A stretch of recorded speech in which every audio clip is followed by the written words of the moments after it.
29e minute de jeu, premier but troyen d'une longue série. Une heure plus tard, le score est sans appel, 5-0. Les Fontenaisiens sont donc éliminés de la Coupe de France. La hiérarchie et les 3 divisions d'écart avec les pensionnaires de Ligue 1 ont été respectées, même si le résultat final est un peu sévère.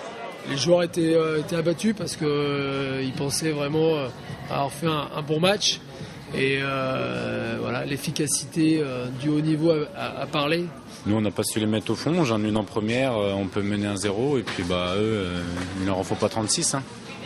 2-0 à la mi-temps. Après, on a poussé et on s'est découvert. 3-0, 4-0. Et puis voilà, quoi.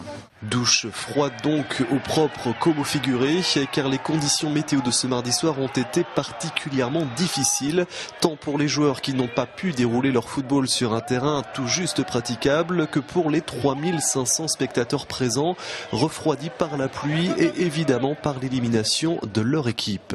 Ouais, on y croyait pendant les 20 premières minutes, et après on a eu un peu de mal, c'était mort, mais bon. C'est bien, fier de Fontenay quand même.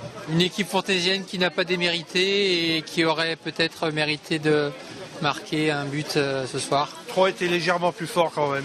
5-0, c'est un peu sévère. L'important, c'est qu'ils se retrouvent pour le championnat, quoi. Un championnat qui reprend dès samedi soir sur cette même pelouse du stade Emmanuel Murzeau avec une autre rencontre au sommet.